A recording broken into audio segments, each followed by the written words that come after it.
Okay, thank you. Hopefully we're all sorted and ready. Good evening and welcome to Crawley Borough Council's Overview and Scrutiny Commission meeting of the 1st of September 2025. I'm Councillor Justin Russell, Chair of the Overview and Scrutiny Commission. There are no scheduled fire drills tonight, so in the event of the fire alarm sounding, please leave the building via the main spiral staircase and through the main reception doors. Once outside, please turn left and make your way to the fire assembly point located beyond the multi-storey car park on Exchange Road. If you're unable to use the stairs, please use the council chamber. So please wait in the council chamber. You'll be guided by a member of staff to the evacuation lift. This meeting is being live streamed via the council's YouTube channel. Please note there is a no comments function available as part of this webcasting. The council is the data controller and will retain the data collected during this webcast. This will be done so in accordance with the council's published data retention policy. Any members of the public seated in the public gallery should be aware that by entering the chamber, they are consenting to their image being captured on the automated camera. Recordings will be used for webcasting and or training purposes. Councillors are reminded to take note of what is displayed on the screens in the room, as this shows what is being recorded and on the webcast. Cameras are currently set to capture you in a seated position, so please remain seated when speaking. You can request to speak as usual in committees by raising your hand, to speak by pressing the button with the face on, and the microphone will go green when you are live. Before we start, can I personally thank Councillor Hellier and have that minuted for the Oversight and Scrutiny Commission pre-meet last week, which I was unable to attend. So it was much appreciated to make sure that the councillors were represented. So thank you very much indeed for that. We will now start the meeting with apologies for absence. Have we received any apologies for absence? Not directly to me, Chair. No, none. Okay, anyone else aware of any? Okay. Moving on, disclosures of interest and whipping declarations. Does any member have any disclosures of interest or whipping declarations? No, none for tonight. Minutes. Now we come to the minutes of the last meeting held on the 21st of July. As a reminder, these contain Part B items. Does the Commission agree these minutes? Are these minutes agreed? Okay, agreed. Right, public question time. As there are no members of the public in the public gallery, we will then move on. And we'll move into, straight away, item 5. We'll now consider the Crawley Homes Domestic Abuse Policy, which a report from Councillor Irving. We also have Cabinet Member for Housing, Amanda Kendall, and Head of Crawley Homes, and we've got Claire Prosser, Tenancy Services Manager, who I believe wrote the report, so thank you. Councillor Irving to present the report. Thank you, Chair. Well, as usual, I'll be brief. This important policy is part of our rolling programme of committing all our Crawley Homes policies to paper. It's not to say that we haven't had a policy over the last however many years, because of course we have, but this puts everything into one place, which makes it easily accessible for people who need to know exactly what our policy is. While I'm not an expert, I do believe that this is a very comprehensive policy, and I welcome any questions or comments. And I have here Claire Prosser, the report author, to add our expertise in answering any questions. Thank you. Do any of the officers have anything to add at this moment before we go on to questions?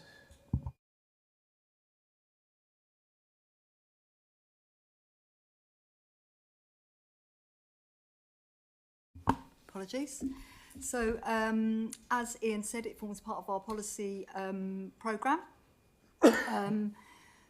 This one in particular is aimed at meeting the requirements of the Social Housing Regulation Act and consumer standards, and in particular, the Neighbourhood and Community Standard, which sets out the requirement for housing providers to have a domestic abuse policy and to work cooperatively with other agencies to tackle and provide support to victims and survivors. We've carried out consultation on the policy and received feedback from residents, staff and work services and made appropriate amendments.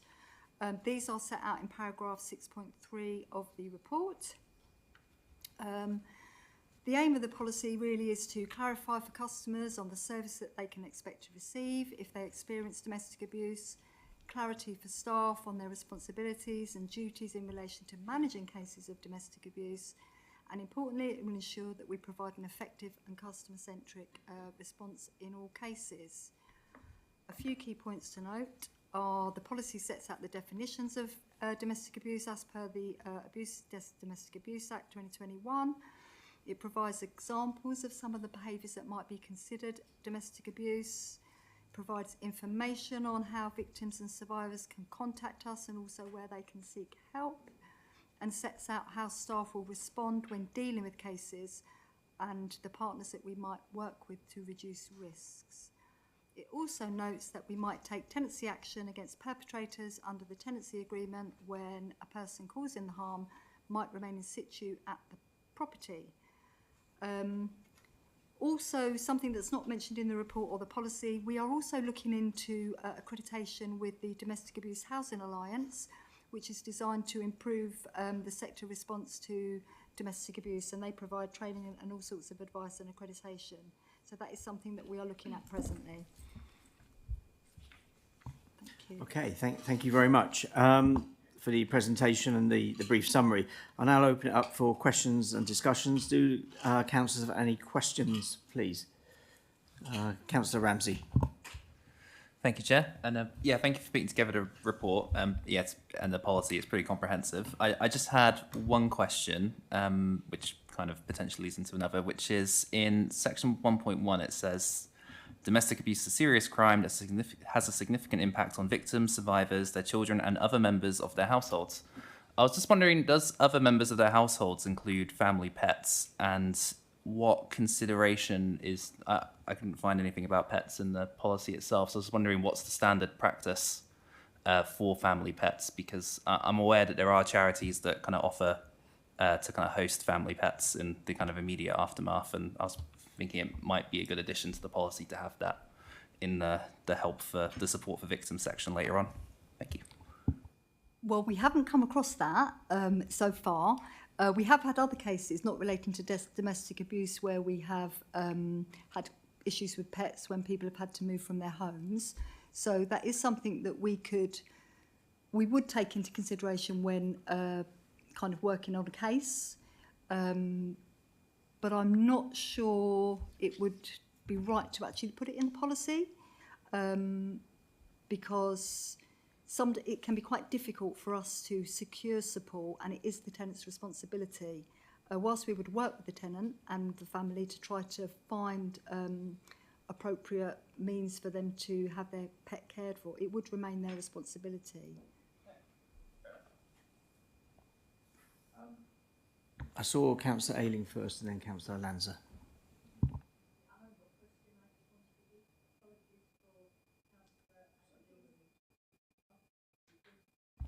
I've just had a message from him to say that he's had a family bereavement and that he's going to try and get here, but he might not be able to.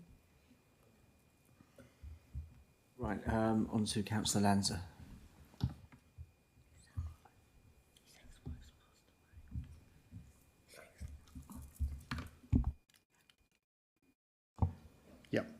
Thank you, Chair, and thank you for the report. Just thinking of adults and children with care and support needs who might be in Crawley Homes accommodation, I just wondered if there should be a reference here to the West Sussex Safeguarding Adults Board. I didn't see it, because that can be a board to which concerns can be referred. We haven't referred to the board, but we have referred in the policy to making safeguarding referrals, which are our operational practice would be where we come across a family where there are specific safeguarding referrals, we would make a referral into West Sussex, and then they would consider that referral and work with us where necessary. So we quite often do work with social services, children's services, adult services in relation to domestic abuse. So, but I can take that forward as a consideration and look into that.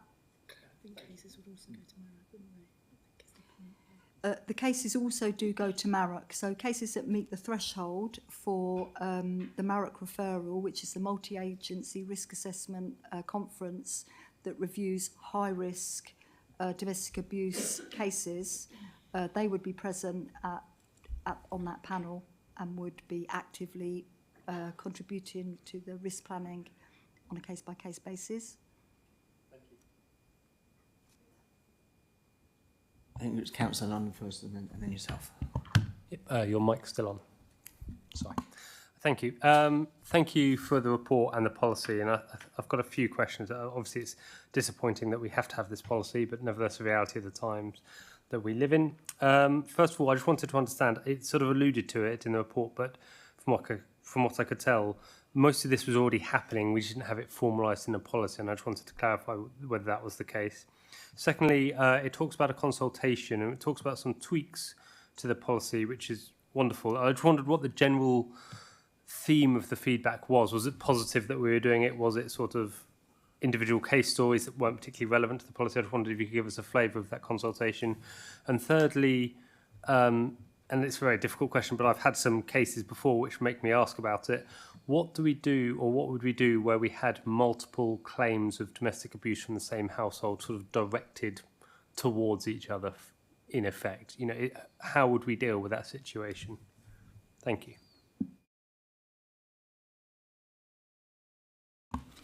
So in relation to your final point, if I answer that one first, we have had those cases before where we have got counter allegations, and we obviously have to work with both parties, work with, you know, basically get as much information as we can.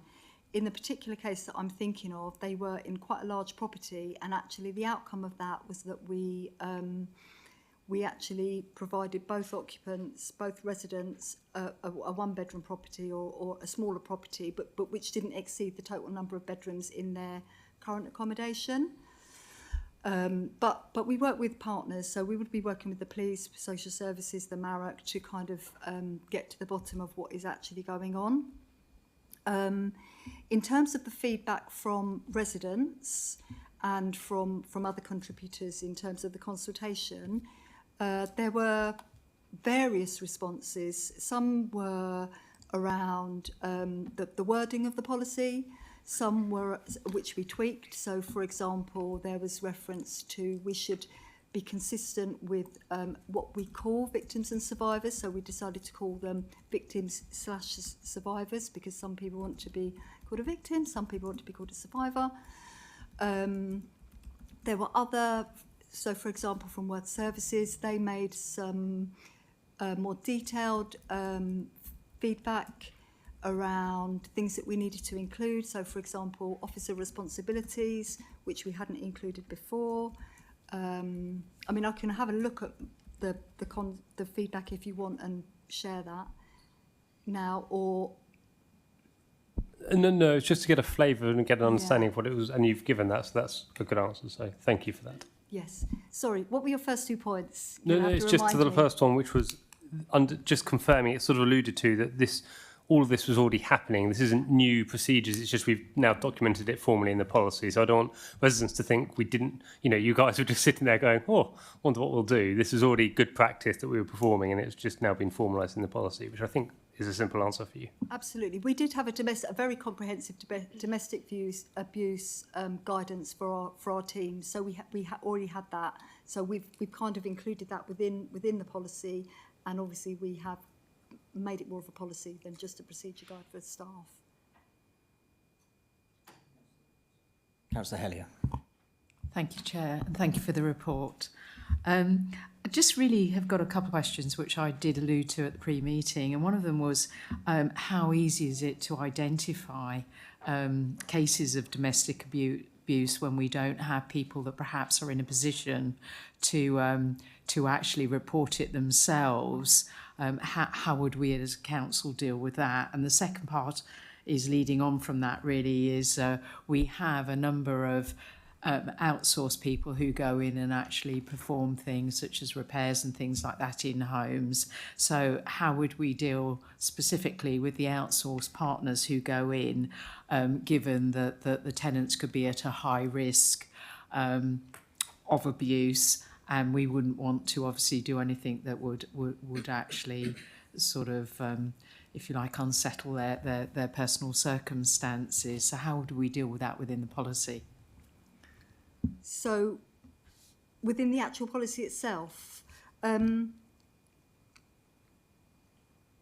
in terms of identifying cases, I'd have to have a look to see where we've referenced that. What we have done is we've provided training for all staff, all housing staff, all operational frontline staff have received training now.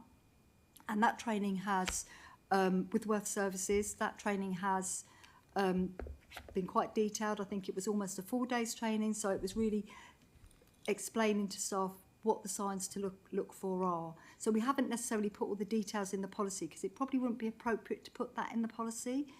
But staff are aware of that operationally. And in relation to our repairs staff, there are plans now to roll training out to our repairs staff because they are the people that are in our properties the most. They're in, day out, and they need to be trained, maybe not to address the issue at hand, but to pick up the signs. So some of the signs might be that there is damage to the property, there might be holes in the wall, then obviously there might be physical signs on a person that there is an issue, and that training will cover that kind of thing. And Worth Services will be providing that training to our contract staff that go into property. So not just the managers, it will be the staff who are doing the work. Thank you. Okay, are there any more questions from the floor, councillors? I've got a couple of matters that I did raise remotely, which we've got answers through today, which I'll share with colleagues here. I had asked, in the worst cases, would we offer staff counselling when they've dealt with very traumatic domestic abuse cases, and that's come back, that staff will be able to self-refer if they come across things that are very, very difficult. I also asked when the time frame was for the Sussex reciprocal housing, and we're working to make that live as soon as possible, I understand. So have I got that correct? And can I also pass my thanks, which hopefully got back to you, because it is a very difficult area, and I was very impressed with the policy when I read it, so thank you. Anything else from the floor? Okay.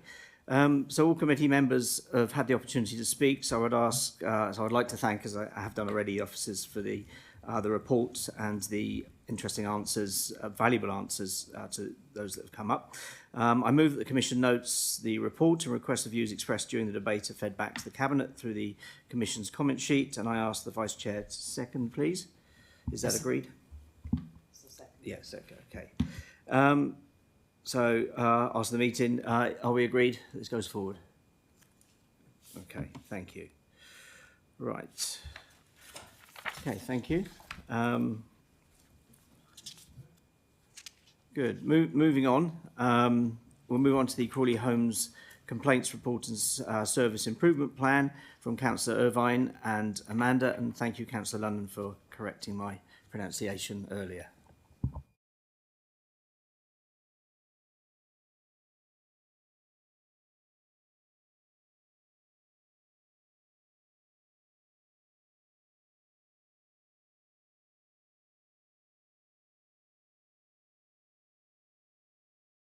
Right, thank you, Chair. Well, this report isn't actually part of our rolling programme of policy reports. It's our second annual complaints report, and I believe that it shows that we're making very good progress on how we resolve complaints and the time we take to resolve them. For example, on stage 1 complaints, there's a 31% improvement in having the stage 1 complaints completed within the required timescale. And in Appendix A of our action plan, there's only one progress outstanding, which has a red marker by it, and that's the recruitment of a complaints manager.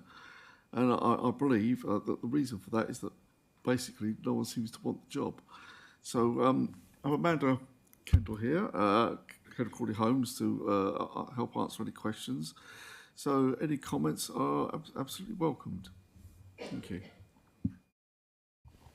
Amanda, is there anything you wanted to add to that? I think Councillor Irvine has pointed out some really key information, i.e. the significant improvements in the performance against stage 1 complaints. Obviously, we came here last year with a figure of 49% of stage 1 complaints getting out on time. It's increased significantly. The one thing that we are still working on, and actually this figure would have been slightly better, but the code changed this year. So we also have to get, as well as getting a stage 1 complaint out within 10 days, we also have to do an initial acknowledgement and understand the complaint from the customer within 5 days. And if we don't meet that first target, even if we get the response out within 10 days, we've actually failed overall. So had we got some of these complaints in the initial 5-day contacting time, that figure would have been better. So the point I'm making is it's massively better than last year in terms of our performance against stage 1 complaints, but we know there's still work to do. There is a slight dip in stage 2 complaints and getting those out on time. That does coincide with the regulator coming in, because I was dealing with stage 2 complaints at the time the regulator came in January. They moved over to a temporary resource, and as a result, some complaints went over timescale. But we have made significant inroads, as Councillor Irvine has said. A lot of the actions we've been able to deliver, some of that is associated with our policy development. You know, you've seen lots of policies come through overview and scrutiny over the last kind of 6 to 9 months. That has helped us with complaints. Some of what we saw coming out of complaints was we were trying to detail our position, but on custom and practice, and actually we didn't actually have any policy to support what we were doing. So some of that has come out of complaints. We've done more training. We're using our system, so ActiveH, we're still rolling that out and embedding that. We're in phase 2 of that, where more modules will come along, but we're using tasking to help support deliveries of actions, so we don't lose sight of those. Some of the trends are we have seen a growth in complaints from leaseholders. Now, some of that might be around the cost of works. We've got more blocks that are having major works. Equally, we know people are still struggling for money, but also it may be associated with a 400% rise in right to buy applications that are dealt with by the leasehold team, which has meant that they've had a significant increase in their workload, which probably had an impact on the way our leaseholders are thinking about the service. We also have TLAP, who continue to look at our selection of our complaints. They get anonymised complaints, and some of what they find and report back to us about the complaint handling will help to inform our action plan as well. You've also got the self-assessment there. We also have to do that every year, and just obviously it's statutory. The code is statutory, so we have to produce the report, we have to produce the self-assessment, and we have to follow the code. I'm so happy to take any questions. Thank you. I did myself, when I read this note, I liked the tone. You did stress the improvement in the timescales, particularly the stage 1, and I actually wrote down that it was nice that you weren't resting on the laurels and that wanted to see continued improvement. Okay, I'll open this to the floor. So we've got 1, 2, 3. Councillor Pritchard. Thank you very much, Chair. It's a very good report. There's just one thing that jumped out of me in the report is under section about the complaints being escalated to stage 2. The amount upheld out of 57 is 49 are upheld. Is this due to poor management in stage 1, or is this due to issues that the people dealing with stage 1 cannot deal with, or why is that? Because I'd imagine people do continue to complain when they don't have a valid complaint, and therefore you would see a lot not upheld at stage 2, but such a high proportion upheld at stage 2 is a bit worrying. Is there an explanation for that? Thank you. So some of it might be the quality of the complaint. It might be that the investigation hasn't been thorough enough. We do have the largest number of complaints across the whole council. That itself isn't unusual for a landlord. So some of it may well be volume, some of it certainly is quality, and I've seen that myself. But some of it is also money. So where we're not offering or haven't been offering compensation at stage one. Now, compensation doesn't always have to be monetary, or it could be where we actually haven't offered a sincere enough apology, for example. Or it might be that the customer, that they escalate the complaint just because they want to see it go all the way. We often hear that. But, we have had a compensation policy that we've introduced this year as well. We are actively seeing staff using that. That doesn't seem to be deterring people from going to stage 2 because they simply want more money in compensation. So they are still going up to stage 2 because people are trying to challenge for more money. So can I take from that the upheld at stage 2 may not be any different to the resolution in stage 1, but it's just been heard a second time and it's agreed that the complaint is valid, but you're not getting any more. Would that come under the upheld category in stage 2? Yeah, it could be a complaint could go up that's upheld. Somebody might just not be happy with the outcome and can escalate it as long as they're saying that, well, actually, they don't even need to say that they want it to be moved to stage 2. It's that expression that it's still a further complaint that we then have to log it and look into it. But it could just be, they want more money. We're not really changing the outcome. So the one that comes under the upheld category in stage 2 could be no change from stage 1. It's just they've complained again and we've said again, yes, you have a complaint, but they've got exactly the same outcome. That would still come under upheld on stage 2. Yeah, no, okay, then that's good. Thank you, Chair, and thank you for the report. I think when it comes to those the proportions upheld in stage 2, that can also speak to the thoroughness of our stage 2 process. So I think there might be something positive to glean from that as well. I do wonder, and I'm not sure that I saw it in the report, how the volume of, not percentage, but the volume of stage 2 complaints compares in this current year compared with the previous year, because this is the second report, the actual volume. And just turning to page 63, the Housing Ombudsman Service, and of course this is an independent landlord performance report, and really it takes me back to the stage 2 comment as well, because I'd much rather see a volume determined at stage 2 than have to go to the housing ombudsman. But some of the kind of conclusions here, I mean, you see here on, I think it's page 64 in fact, you see something called the maladministration rate, and then you see comparisons, I think, between what looks like our maladministration rate, so-called, and that an average. But the point I'm making is that it's based upon a very small sample, isn't it? I mean, there's not many references going to not many cases going to the housing ombudsman. I mean, ideally we'd have 0, but it's a very, very low number. So for an independent service to be showing us figures which are quite charged in their language, a maladministration rate of 86% seems a bit odd to me, if you can comment. Yeah, we did actually look into this the previous year, because we'd only had, I think we'd had 2 determinations the previous year as well, but again, we had a really high maladministration rate, because for each finding, so let's just say it's 1 complaint, but they have 4 findings, and each complaint is a maladministration, so 1 complaint might have 4 maladministrations associated against it. So in the context, it then has a high maladministration rate. So we did challenge it last year because we only had 2 complaints, but it is the number of determinations within 1 complaint that then can lead to the high rate, unfortunately. I just want to say thank you to Councillor Lanza for his comments, which I completely agree with. Notwithstanding that, I personally regard the Housing Ombudsman as more of a critical friend than someone not to trust or have good feelings towards, because I think they can be a great help to our social housing sector in driving up standards and making sure that tenants and leaseholders are fairly dealt with.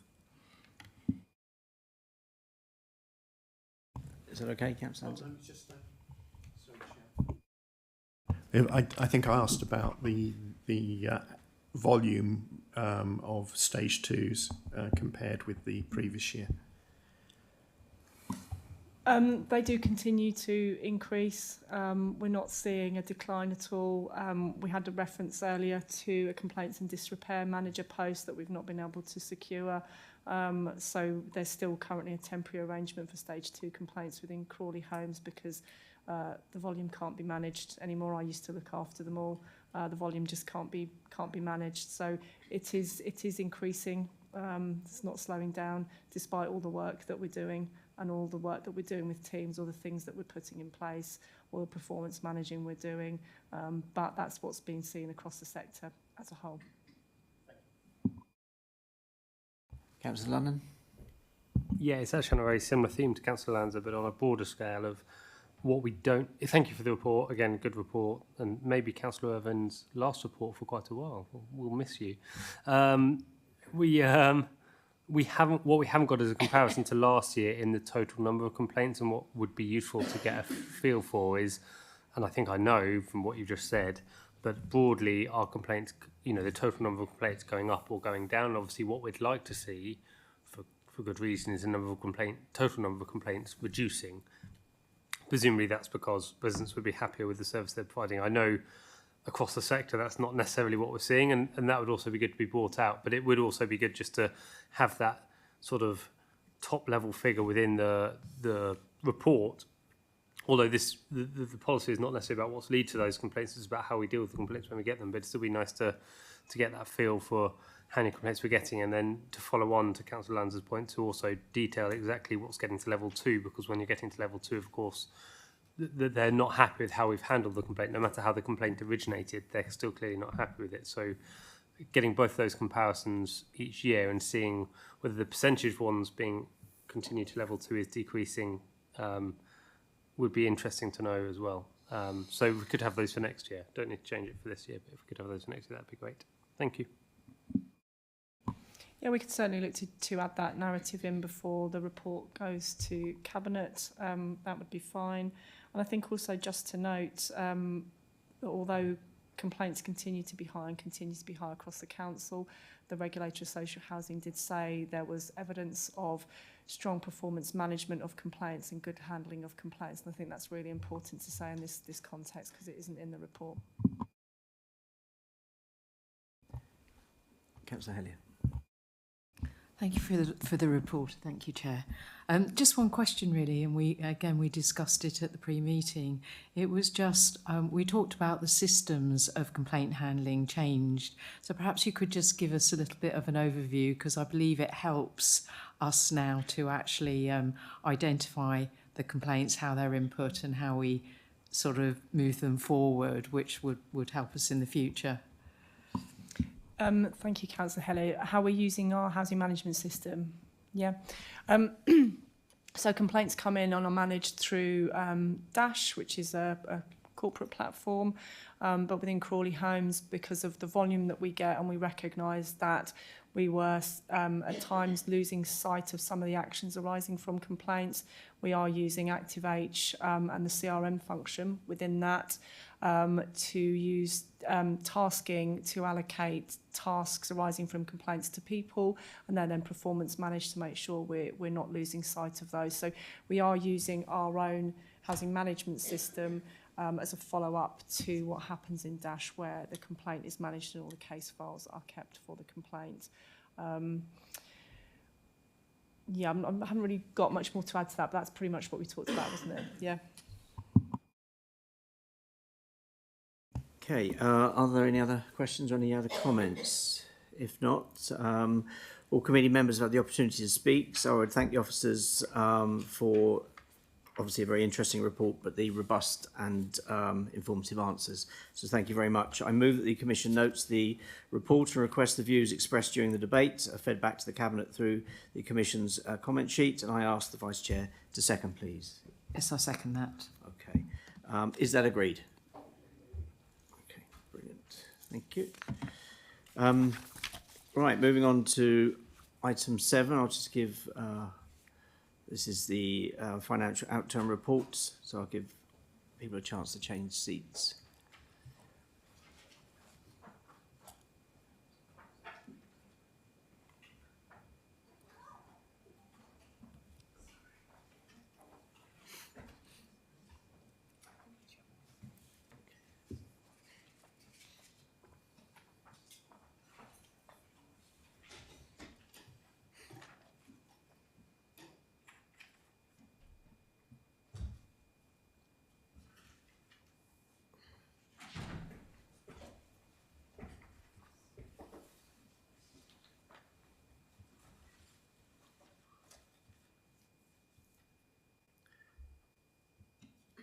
I just want to give everyone a chance to be ready, have laptops open.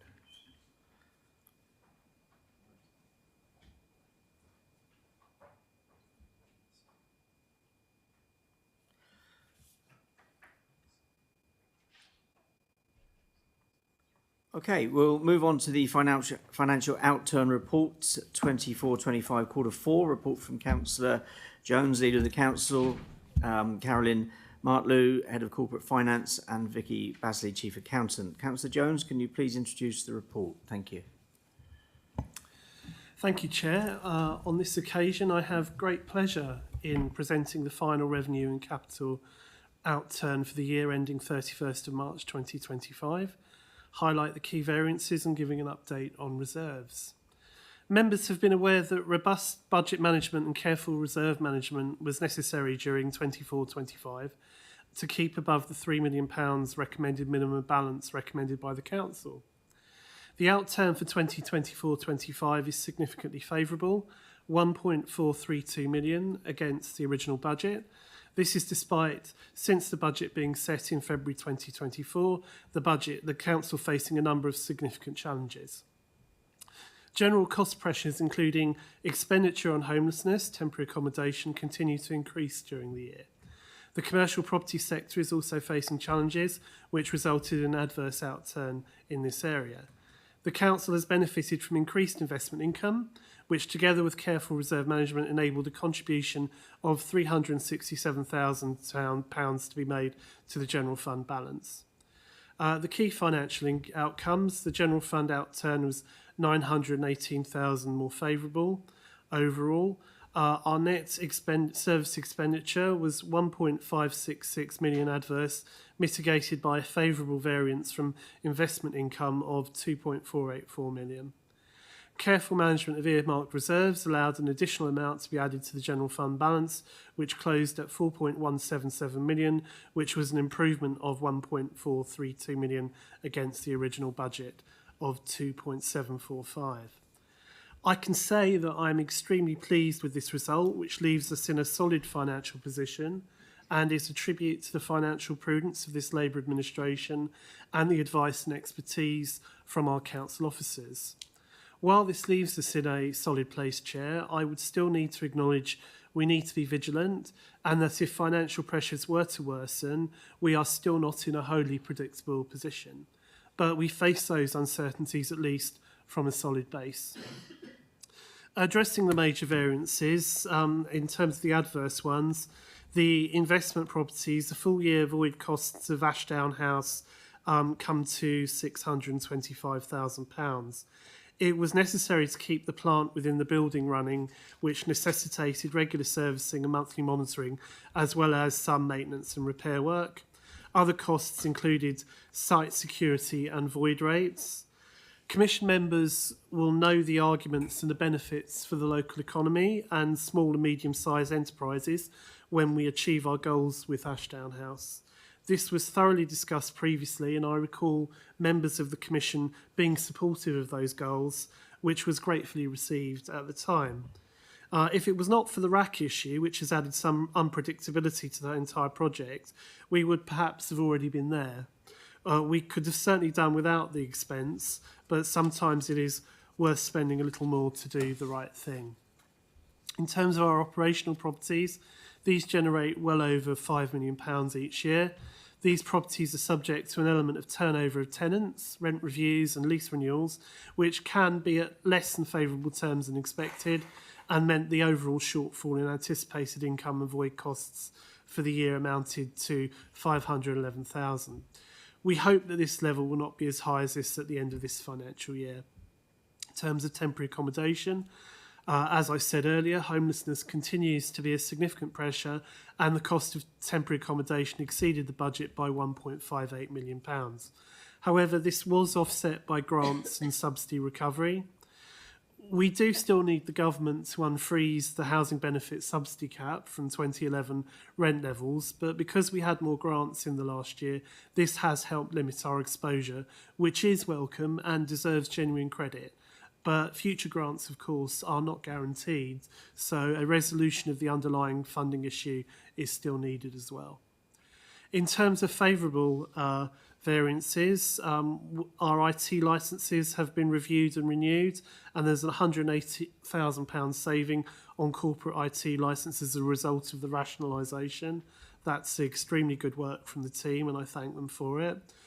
In terms of investment interest, as I said, the net additional interest received for the year was £2.484 million due to the slippage in the capital programme and sound management of our cash. Addressing the housing revenue accounts, the final overspend there was £2.656 million. The repairs outturn was £1.15 million over budget, despite the budget increasing for 24-25 by £2 million. This was due in part, Chair, to the volume of repairs being over 1,000 more than in 23-24. As a point of principle, we continue to prioritise responsive repairs when these are needed for our tenants, something which I think is at least in part reflected in our recent satisfactory rating from the regulator of social housing for Crawley Homes. With the stock conditions survey moving forward, we can move to more planned maintenance in the future, being we aspire to be more proactive and efficient with it. The HRA working balance was increased by £1.763 million to £5 million to reflect a prudent level of reserves for the size of the HRA we have, the recommended level being between 7 to 10% of rental value. Addressing the capital programme, our budget was £46.938 million, but the actual spend was £33.491 million. I can concede that there has been some slippage in the capital programme, and some of this has been beyond our control. Water neutrality and its restrictions still cast a long shadow. In terms of reserves, the increased general fund reserve, the increased working balance to 4.177 million, and the improvement in earmarked reserves through careful reserve management to protect the general fund reserves. And as I said, our HRA reserves have increased to 5 million. The major repairs reserve is decreasing due to the loan repayment and capital spend. The recommendations to the Cabinet will be to note and outturn and carry forward requests, and for full council to approve the reserve transfers and capital programme adjustments. The one thing to remark on as a practical action from the recommendations, Chair, is to allow the use of the additional £158,000 from the government, more than we expected, to receive to help eligible disabled and older people make home adaptations to help them to continue living in their chosen homes, which I would hope we would all welcome. So more than happy for myself, all the finance officers, to answer any questions and points there may be from the Commission, Chair. Thank you. Okay, thank you. Was there anything that the officers wanted to add, or shall we just move to? Okay. Right, I'll open it to the floor. Councillor Lanza. Thank you, Chair, and thank you for the report. It is, of course, good news that the general fund reserves have been built up now to, or will be, to more than 1/3 of the minimum recommended provision, more than one third over the recommended minimum provision of £3 million, because we were getting quite close to that level. And it's good as well, of course, to see an improved outturn in terms of the investment income. And if we look at, on that point, if we look at paragraph 5.11.1, which is on page 104, and that reads, the net additional investment interest received for the year was 2.484 million, and we've already heard that figure, due to additional slippage in the capital programme.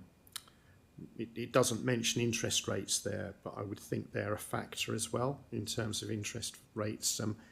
Us underestimating in our projections what interest rates would still be, that must be a factor. But when we go to the top of page 105, we've got the capital programme, and there's slippage or reprofiling of about 12 million. I think I'll call it that, it's near enough, as compared to a planned spend of, I think it was £47 million. So we got £12 million slippage. So that £12 million slippage would not of itself generate an additional £2.5 million of interest. I mean, it just couldn't. The return would have to be absolutely massive. So there must be other factors as well as the effective management of reserves. I think that surely another factor is the higher than expected interest rates over the period in question. And also, I've got to ask as well, with that magnitude of slippage in the capital programme, and it's almost a 25% slippage, 25% of the programme reprofiled or carried forward into future years, then clearly I understand the point about water neutrality, but I'd like to hear what's the downside impact on the community of a quarter of their capital programme not being delivered in the year it was supposed to be delivered. Thank you.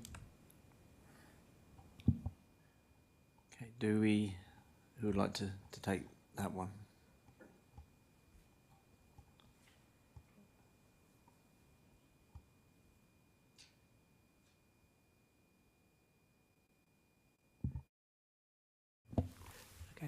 Thank you, Chair.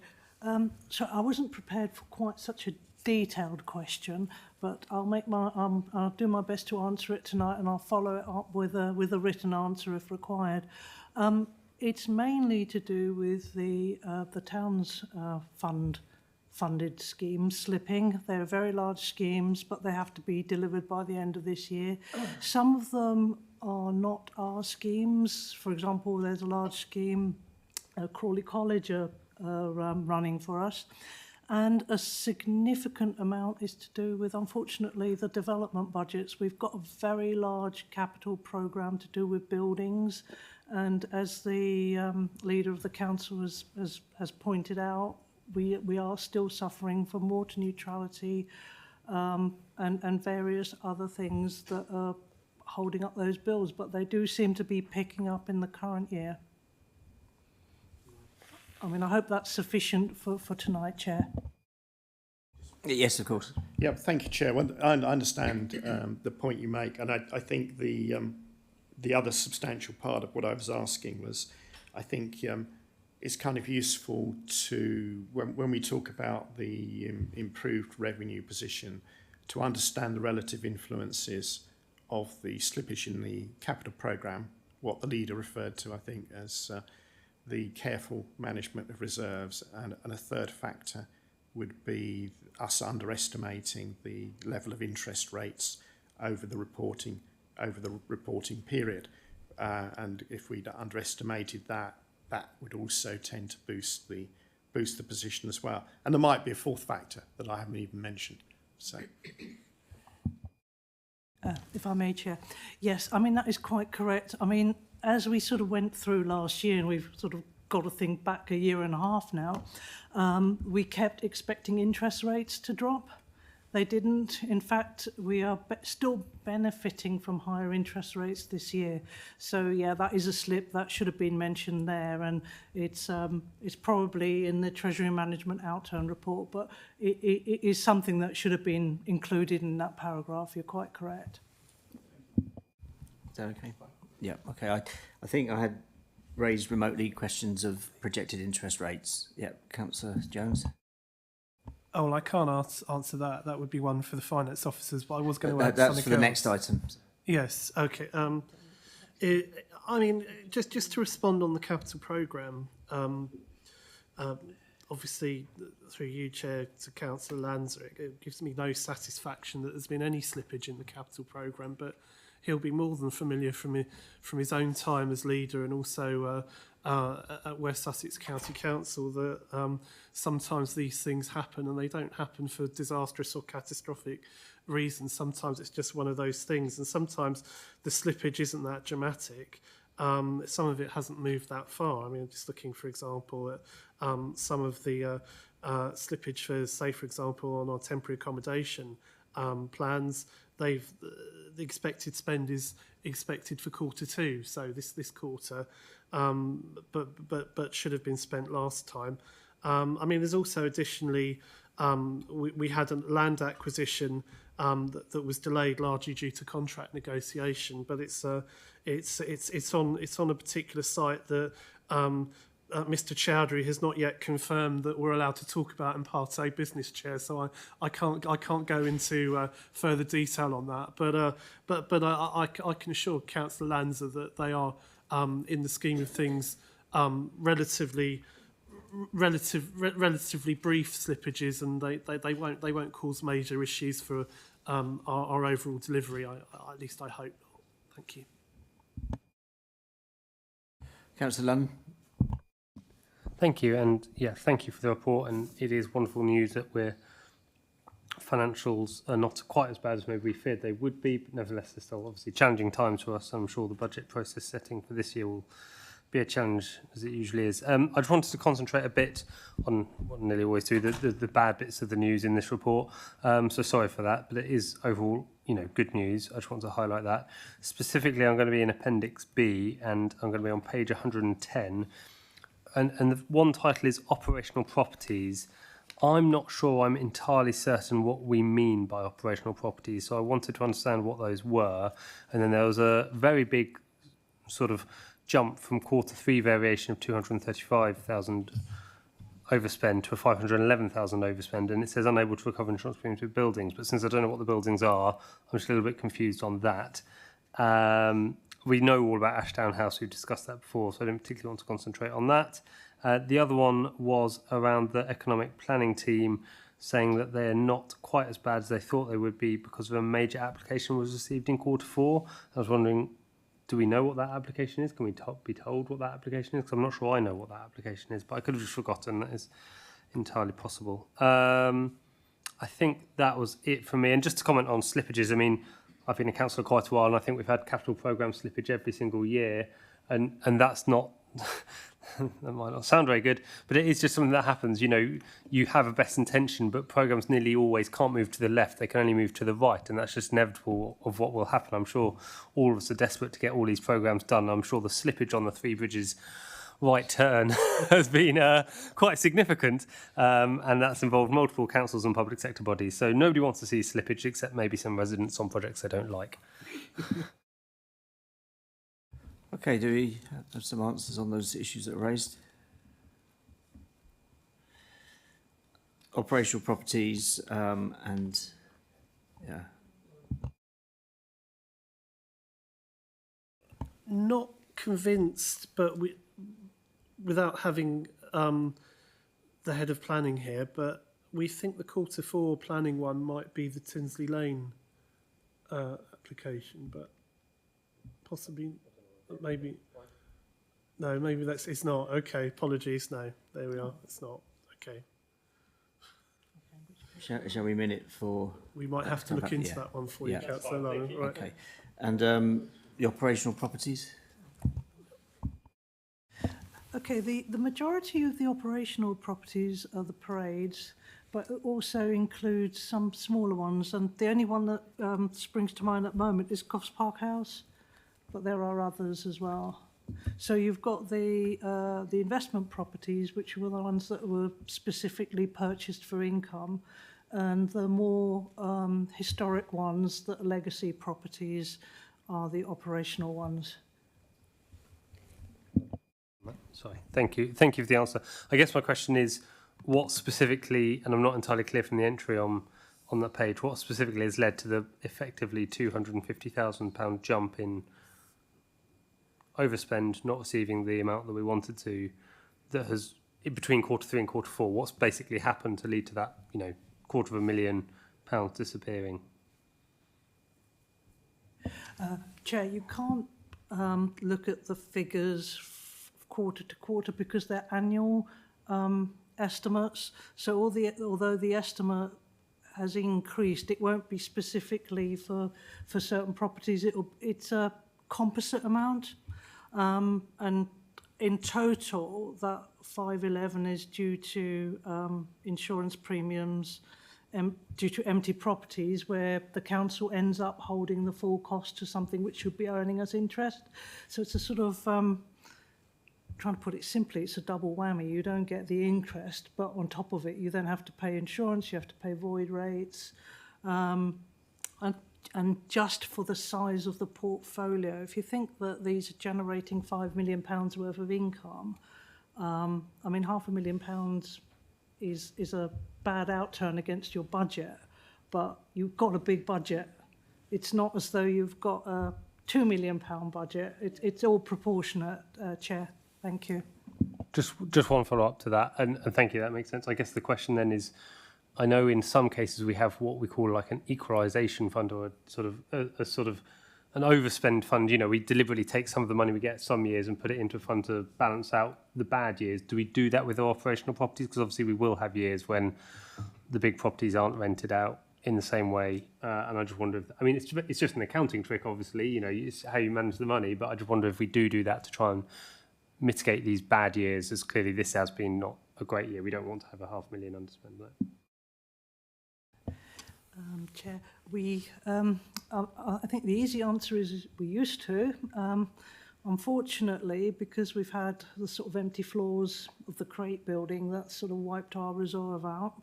We've tried to build it up again, and there is some money in it, but we need it for the current year. And as we had a good outturn, we didn't feel we needed to wipe that reserve out. So I think there's 250,000 in that reserve.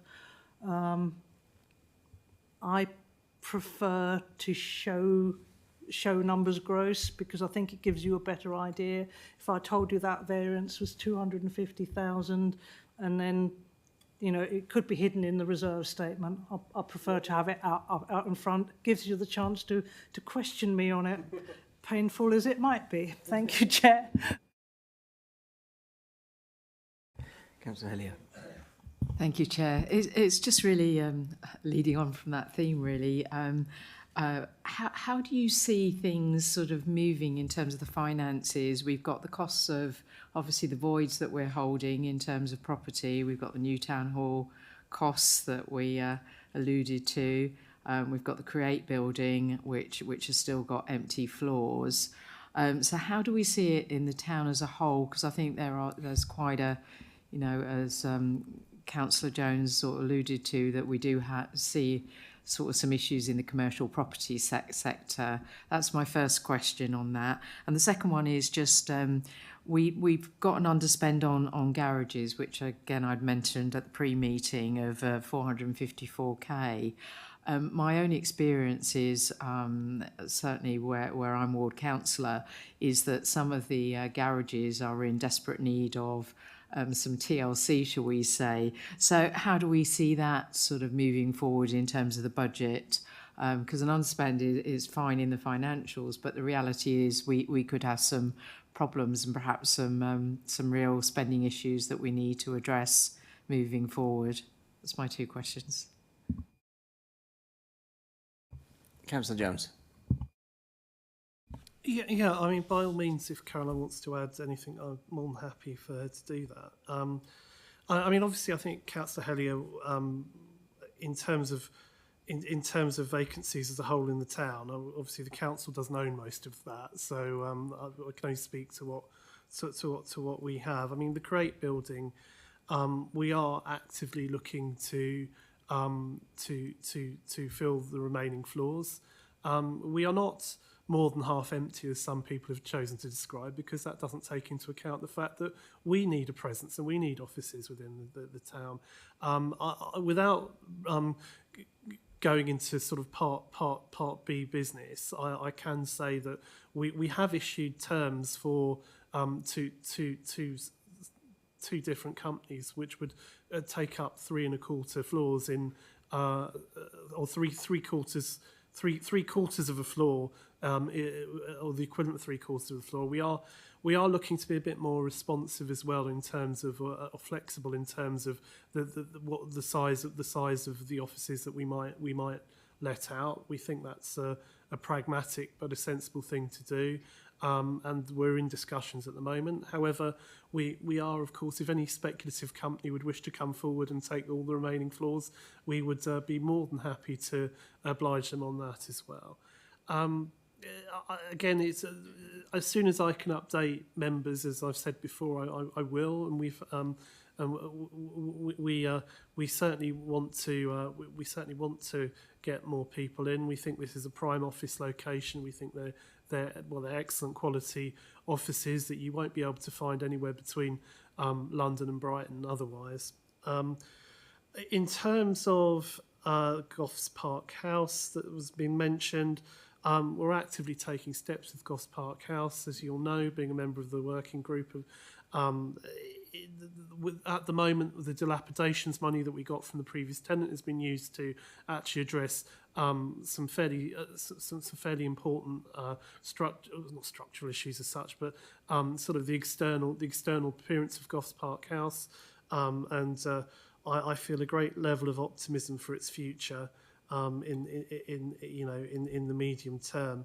As far as garages are concerned, I mean, there is a planned programme of maintenance in for garages, and my memory is it's not a particularly mean programme in terms of expenditure, because clearly we need to keep them in good condition because they're an important source of revenue for the council.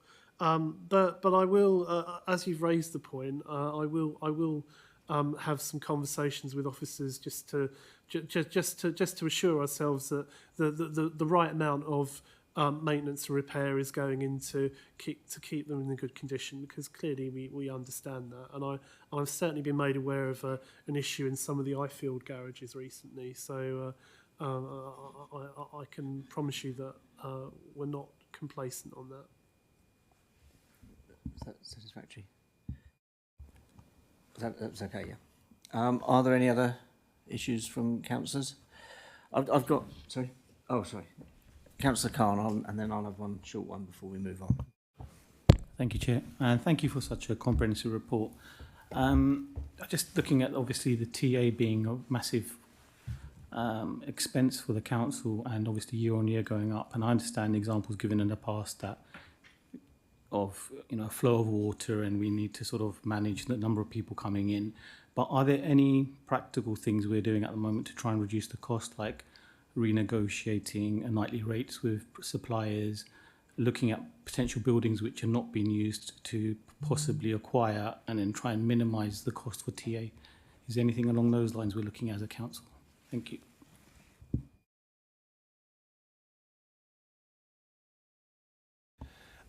In terms of individual sort of negotiations with nightly paid, I'd have to pass that to the officers to comment on that. But in terms of actually identifying areas for further temporary accommodation, I mean, that's clearly quite an important priority for the council, because we have people presenting every week, every day often, and it's certainly the case that nightly paid temporary accommodation is expensive for the council, and we want to minimise that. So we do have an active programme of acquisition. Some of that is more advanced than others are. I very much hope to be able to confirm some more in the not too distant future, and clearly all of that will be successful in terms of not just reducing our reliance on nightly paid, but also reducing the number of families that might need to go out of borough because we don't have anything to do that for. But what I will be absolutely clear, because there are several people out there in the borough who seem to want to misrepresent this at the moment, I cannot be clearer when I say to you, Chair, that every single unit of temporary accommodation will go and will house local people who come to present to the council, who have a local connection and either live or work in Crawley, or have that very strong connection with us. We are not the Home Office. It is not our role, and we would not get the funding to provide for anyone other than that under the conditions of our. So I'll be unequivocal. These are all local people that are housed. And Ian. Just on the acquisitions, I mean, there's active work around that. So if you were following the planning committee of last week in 69 Ifield Road, that's exactly one of the acquisitions that's been made in order to do that. It's not always the panacea, because sometimes those buildings aren't set up to kind of meet the standards that we need to deliver in terms of temporary accommodation. So it can take some time to get the properties operating, require some investment. We've actively looked at those kind of larger properties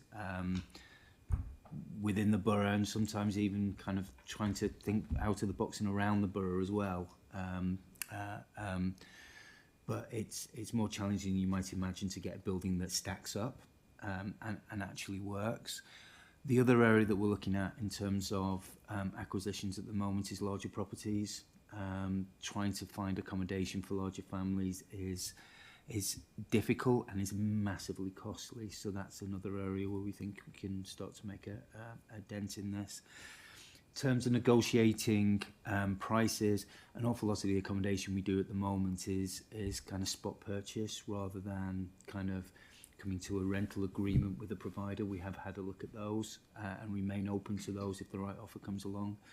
But it has to be the right offer with the right standards, with the right landlord, and I think there's quite a lot of competition on that at the moment, and yeah, people are expecting rates that again do not stack up, and we've got better opportunities spot purchasing, which doesn't make as much sense as you would think, but that's the way the maths are working out at the moment. But we continue to look at those. Is that all okay? Yeah. Okay. Thank you, Councillor Jones, as well, for emphasising and clarifying Crawley Borough Council use of temporary accommodation. I think that's really, really important that we have that out there. I've just got one question on 8.16, which I think I might have asked remotely, and I don't know if you've got any information on it, but it mentions there's been a slippage. Forgewood has slipped 267,000 due to construction issues causing delay. I just wondered if there's any further detail on what those construction issues might be. So I'm probably best on that. So there are two phases of Forgewood at the moment. One is 1B and the second is 4B. 1B is the local centre. Partway through construction, there's a design review that's been undertaken by the developers, which has caused some delay, but we're hopeful that that's starting to move again. 4B has been down to the meeting of a couple of planning conditions, in particular in terms of the highways improvements and making sure that's done, that the whole scheme has got some approvals that need to be made before that particular one goes through. Not actually the fault of the developers, the highways one. It's actually been difficult trying to get the requisite agreements from National Highways and other kind of parties, which we don't, the developers don't, and our highways colleagues at West Sussex unfortunately don't have control over. So we're waiting for that to come forward. Okay, thank you. I know it's not directly related necessarily to the report, but I certainly know 1B in the local centres, great issue to the residents. Are there any other questions from the floor? All right. All committee members have had the opportunity to speak, so I'd like to thank the officers for their robust replies, and I think we've got one or two issues that it'll be minuted that will come back to us on. I move that the Commission notes the report and requests the views expressed during the debate are fed back to the Cabinet through the Commission's comment sheet, and I ask the Vice Chair to second, please. Yes, I'll second that. Okay. Is that agreed? Agreed. Okay, thank you. Right, we'll move on to item 8, which is the 25-26 budget monitoring Q1 report, and again from Councillor Jones and Carolyn and Vicky. Councillor Jones, can you please introduce the report, and thank you. Thank you, Chair. Much of this, I think Commission members will notice, is a continuation of the themes in the previous item discussing last year's finances. As far as the General Fund revenue summary is concerned, The net projected overspend for the quarter has been 476,000 after adjusting for £300,000 in investment interest.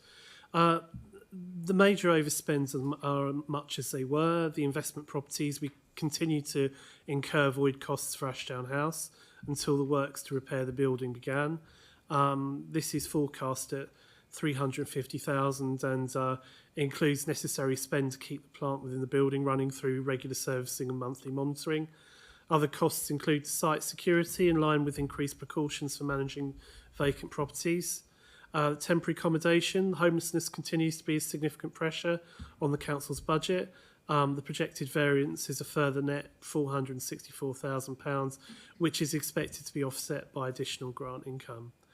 In terms of additional incomes, I mentioned the investment interest, which is £300,000 as a result of longer-term deals locked in.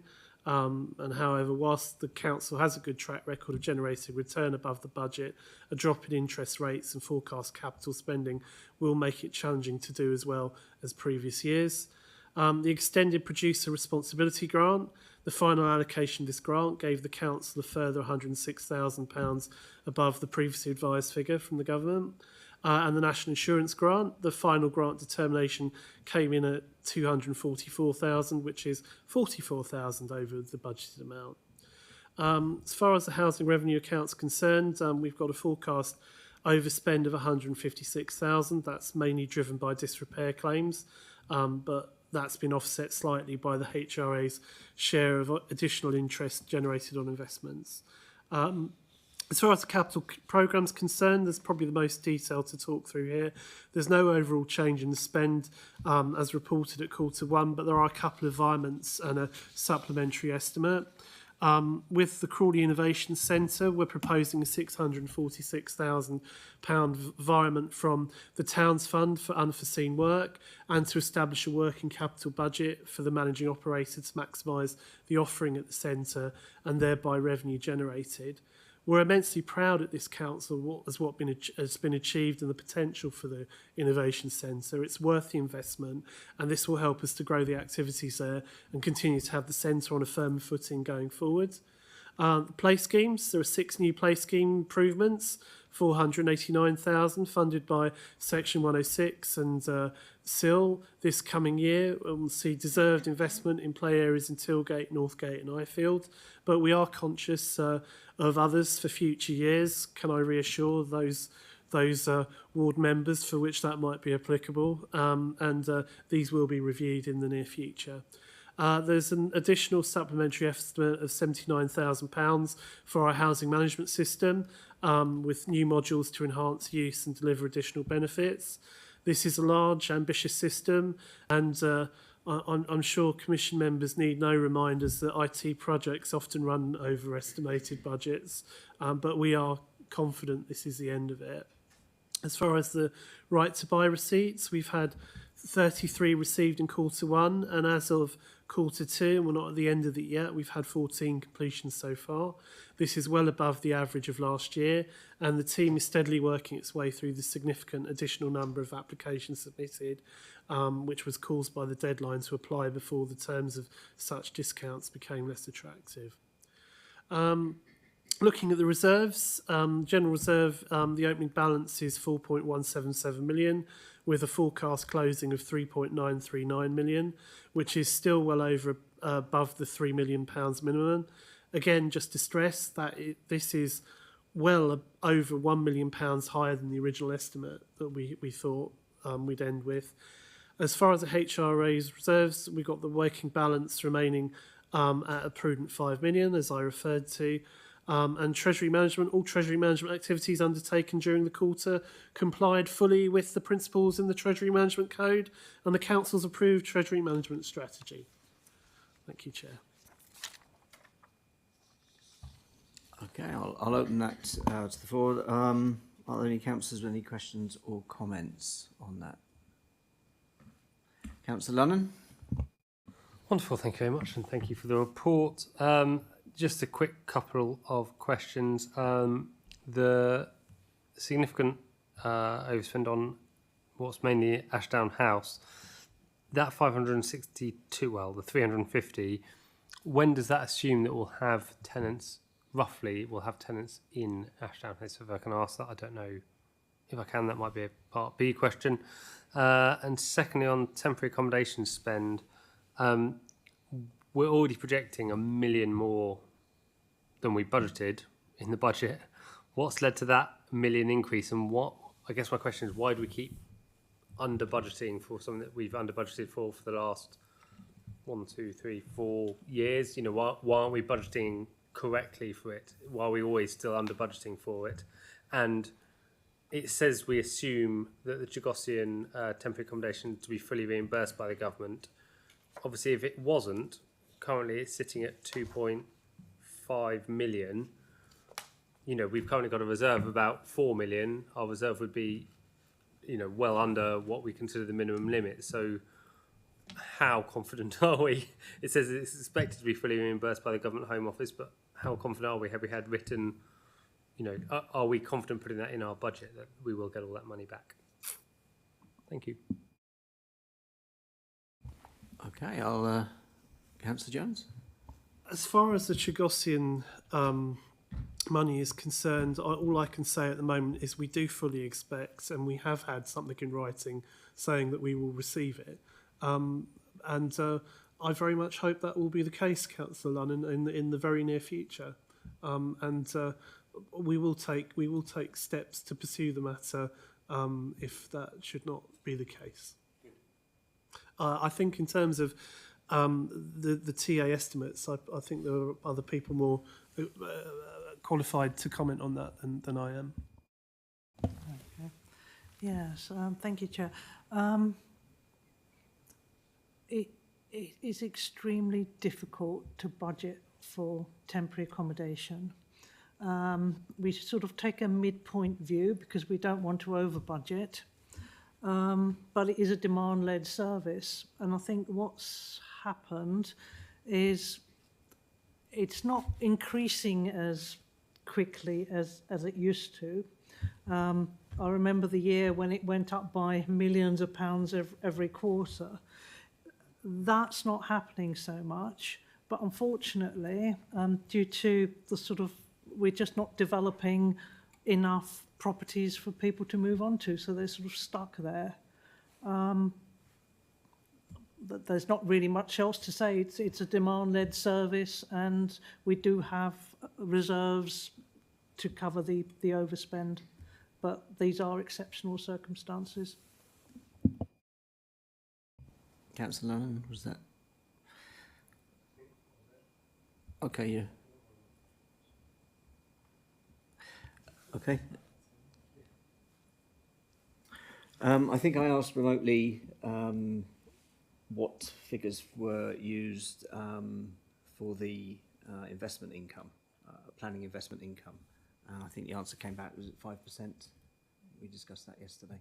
And obviously you've got two variables going on there, the money available to invest and the background interest rate. So but I thought I'd share that with the committee that's come back, where that figures come from. Is that correct?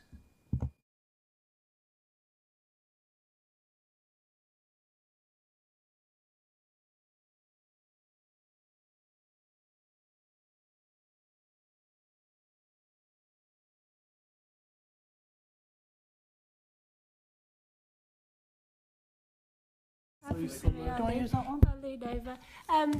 We'll come on to the... It always happens to me, that one. We'll come on to the Treasury Management Strategy. And yes, the outturn for 24-25, we averaged 5%, which was very good. So obviously we won't see that sort of level this year, but I'm sure we'll still do as well as we can. Were there any other questions or comments from the floor?